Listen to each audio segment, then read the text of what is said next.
Instax Mini versus Polaroid GO. Which one is actually better? But more specifically, which one's actually best for you? Well, that's what we're gonna figure out in today's video. Let's get into it.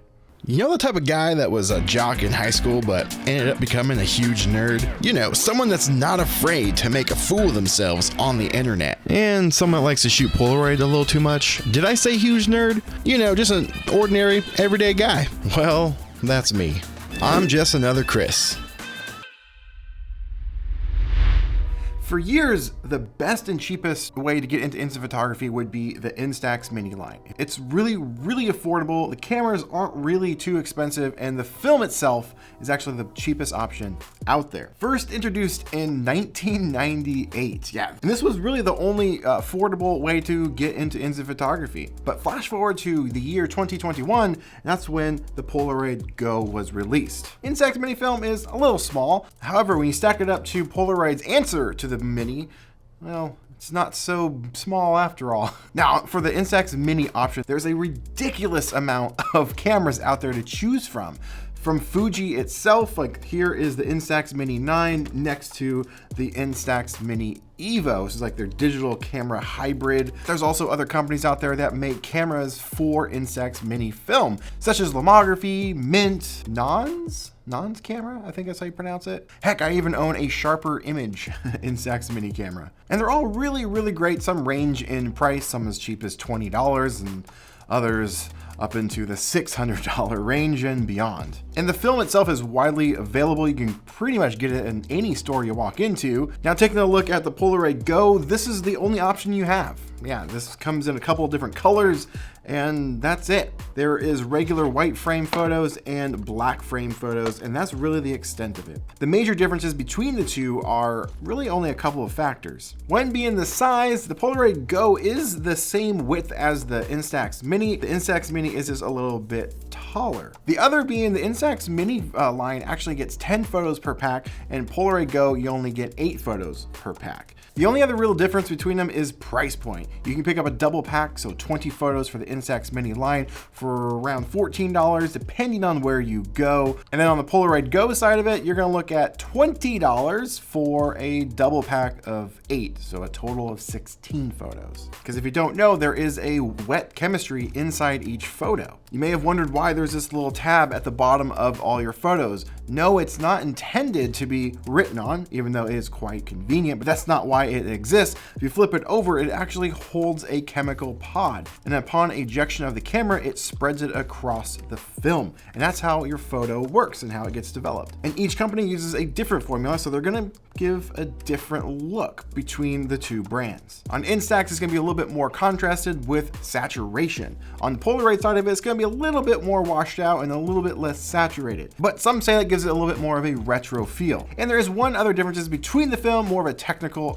note. Instax Mini film is 800 ASA or ISO, same thing, meaning how sensitive the film is to light. And on the Polaroid side of it, it is 640. So it's a little bit less sensitive to light. Like I said earlier, the Polaroid GO really was the answer to Instax Mini. Polaroid wanted to put out an affordable option to their film. Their film is a little bit more expensive for their full-size frames. They run about $20 per pack of 8 photos.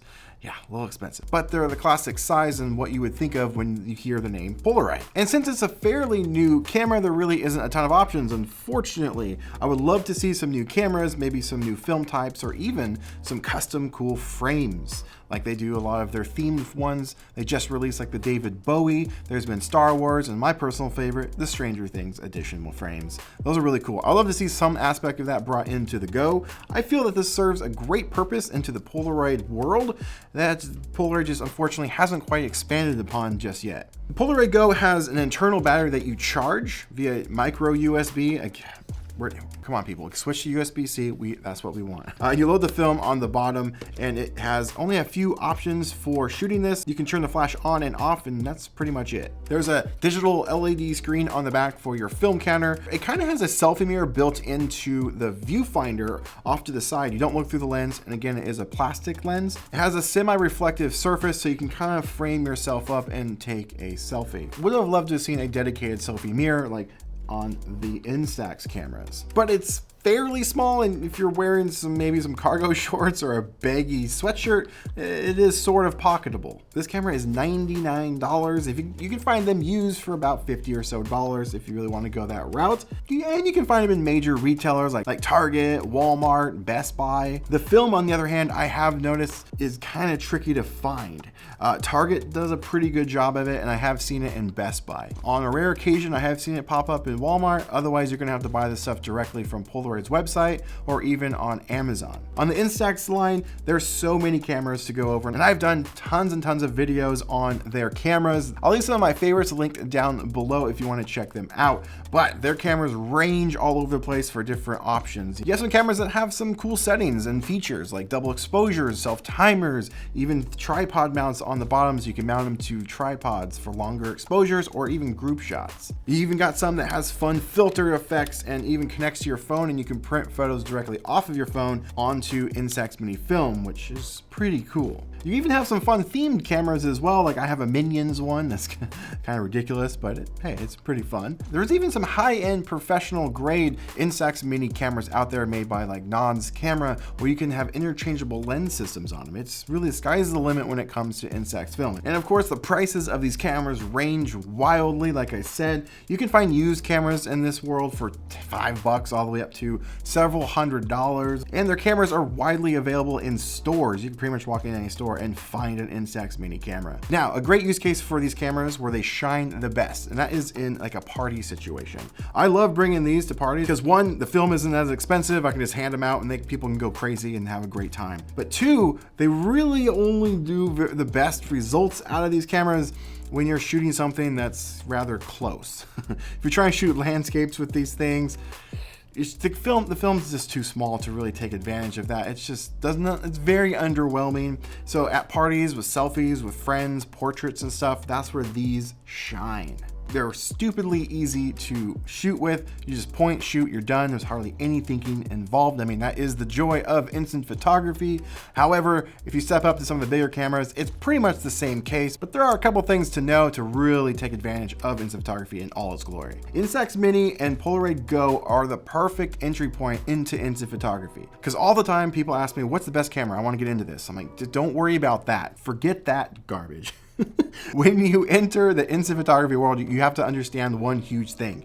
This is a pay-to-use hobby. If you want to shoot these cameras, you have to keep putting money into them because it's film.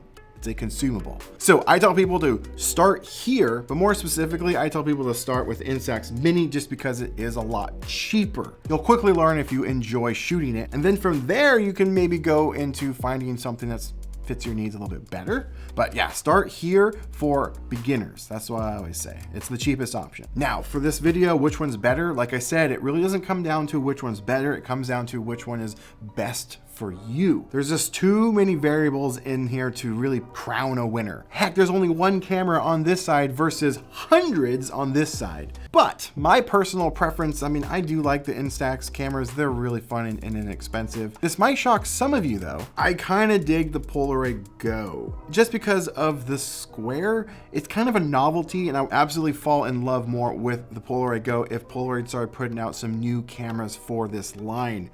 I've done some videos talking about that. I'll leave them links in the description, but I would love to see some cool like classic cameras just shrunk down and be able to utilize this film. I think it'd just be so much fun just for the novelty of it. And I think these display a little bit better, especially if you shot an entire pack. You can have them all stacked together, put them in a frame. I think that's the best way to display these. By themselves though, they're kind of underwhelming. But I think I would go with the Polaroid GO, and I even kind of surprised myself saying that.